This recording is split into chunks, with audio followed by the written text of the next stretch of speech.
Hi, എല്ലാവർക്കും നമസ്കാരം. അപ്പം ഇന്ന് ബിഗ് ബോസിന്റെ എപ്പിസോഡ് തുടങ്ങിയ ശേഷം രണ്ടാമത്തെ അടിയിലേക്ക് പോയിരിക്കുകയാണ്. രാവിലെ തന്നെ ജിൻഡോയുടെ വഴക്ക് കഴിഞ്ഞ് എല്ലാവരും ജിൻഡോയ്ക്കെതിരെ തിരിഞ്ഞിരിക്കുകയാണ്.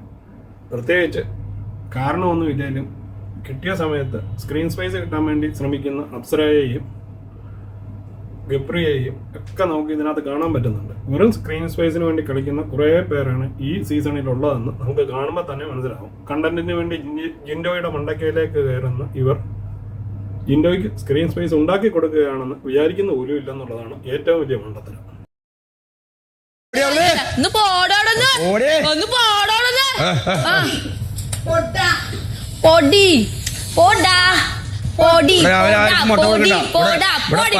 ശരിക്കും പറഞ്ഞാൽ മണ്ടത്തരങ്ങളും കുറച്ചധികം വൃത്തികേടും കാണിക്കുന്ന ജിൻഡോയ്ക്ക് ബാക്കി എല്ലാവരും കൂടെ ചേർന്ന് സ്ക്രീൻ സ്പേസ് ഉണ്ടാക്കി കൊടുക്കുന്ന ഒരു ബിഗ് ബോസ് ആണ് ഇപ്പോൾ നിലവിൽ നമ്മൾ കണ്ടുകൊണ്ടിരിക്കുന്നത്. സത്യം പറഞ്ഞു കഴിഞ്ഞാൽ ജിൻഡോയെ രാജാവാക്കാൻ പറ്റിയ യാതൊരു ഗുണവും ഇല്ലെങ്കിൽ കൂടി ബാക്കി എല്ലാവരും കൂടി വളഞ്ഞിട്ട് ആക്രമിക്കുന്ന ജിൻഡോയാണ് നമുക്ക് 2-3 ദിവസമായി കാണാൻ പറ്റുന്നത്. ഇതിനകത്ത് ഏറ്റവും കൂടുതൽ ജിൻഡോയെ ആക്രമിക്കുന്നതിൽ മുൻപന്തിയിൽ നിൽക്കുന്ന ഗബ്രിയും ജാസ്മിനും റസ്മിൻ ബായിയും ഇപ്പോൾ അവരുടെ കൂടെ കൂടിയിരിക്കുന്ന അർജുനും ആണ് ഇതിന് മുഖ്യധാരയിലുള്ളത്. ഇവർ തന്നെ ജിൻഡോയ്ക്ക് പ്രൊമോഷൻ കൊടുത്ത് മുന്നിൽ കൊണ്ടുവരികയാണ്. ഇത് കാണുന്ന സാധാരണ പ്രേക്ഷകൻ അവസാനം ജിൻഡോയെ പൂർണ്ണമായും സപ്പോർട്ട് ചെയ്യുന്ന ഒരു സ്ഥിതിവിശേഷമാണ് ഉണ്ടാവുന്നത്. ഏതായാലും രണ്ടാമത്തെ അടിക്ക് കാരണം ദോശ ചുട്ടുകൊണ്ട് നിൽക്കുന്ന ജാസ്മിൻ്റെ അടുക്കൽ പോയി നിൽക്കുന്ന ജിൻഡോയും ജിൻഡോയോട് മാറി നിൽക്കാൻ പറയുന്ന ജാസ്മിനെയുമാണ് പിന്നെ സീനിൽ കാണുന്നത്. ആ പറച്ചിലോടുകൂടി രണ്ടാമത്തെ അടിക്ക് തുടക്കമാകുകയാണ് ചെയ്തത്. ആ വിഷയം മുറിച്ചിച്ച് രണ്ടാമത്തെ അടിക്ക് തുടക്കമായി.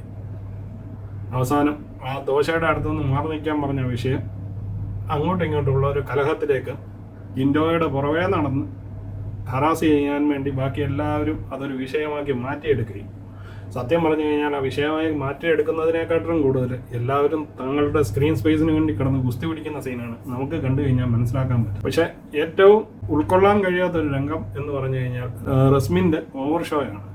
കഴിഞ്ഞ 2 ദിവസമായി റസ്മിൻ എന്താണ് കാണിച്ചു കൂട്ടുന്നതെന്ന് എത്ര കണ്ടിട്ടും അങ്ങോട്ട് മനസ്സിലാക്കാൻ പറ്റുന്നില്ല. കാരണം ഓവർ ആക്ടിങ്ങും ഓവർ ഷോയും, അതായത് പട്ടി ഷോ മാതിരി കാണിക്കുന്ന റസ്മിനെയാണ് നമുക്ക് ഇന്നലെയും ഇന്നുമായി കാണാൻ പറ്റുന്നത്.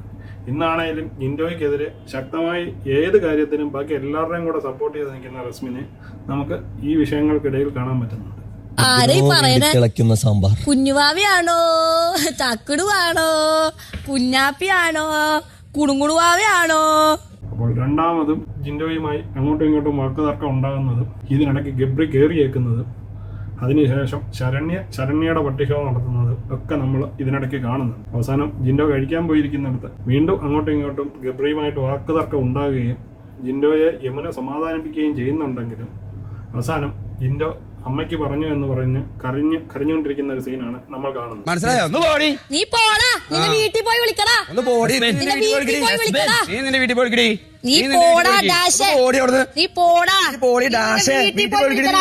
ഇതൊക്കെ കണ്ട ബിഗ് ബോസിന് ചാനൽ അടിച്ചു പോയി. ആദ്യം ഒന്ന് എല്ലാവരെയും വിളിച്ച് സോഫയിൽ ഇരുത്തിയെങ്കിലും വീണ്ടും ഇത് തുടങ്ങുന്നത് കണ്ട് ബോസ് രണ്ടാമതും അനൗൺസ് ചെയ്തു എല്ലാവരും ലിവിംഗ് റൂമിലെ സോഫയിൽ വന്നിരിക്കുക. അങ്ങനെ എല്ലാവരും വന്നിരുന്ന ശേഷം ജിൻഡോയെയും ഗബ്രിയെയും ബോസ് അണ്ണൻ കൺവെൻഷൻ റൂമിലേക്ക് വിളിപ്പിക്കുന്നതാണ് അടുത്ത സീനിൽ കണ്ടത്. അവിടെ പോയിരുന്ന ബിഗ് ബോസ് അണ്ണൻ 2 പേരോടുമായി ഇത് കുടുംബ പ്രേക്ഷകർ കാണുന്ന ഷോ ആണെന്നും ഇതിനിടയിലേക്ക് നിങ്ങൾ അങ്ങോട്ടും ഇങ്ങോട്ടും വീട്ടുകാരെ അസഭ്യം പറയുന്ന സാഹചര്യം ഉണ്ടാക്കരുതെന്നും ശക്തമായ താക്കീത് ചെയ്ത് ഇതൊരു താക്കീതായി കരുതണമെന്ന് പറഞ്ഞ് 2 പേരെയും വാണിംഗ് കൊടുത്ത് പറഞ്ഞു വിടുന്നതാണ് പിന്നീട് കാണുന്നത്. 2 പേരും വന്നിരുന്ന ശേഷം വീണ്ടും അങ്ങോട്ടും ഇങ്ങോട്ടും തുടങ്ങാനുള്ള ലക്ഷണമാണെന്ന് തോന്നുന്നു. ഇതുവരെയുള്ള അപ്ഡേറ്റ് ഇപ്പോൾ ഇതാണ്.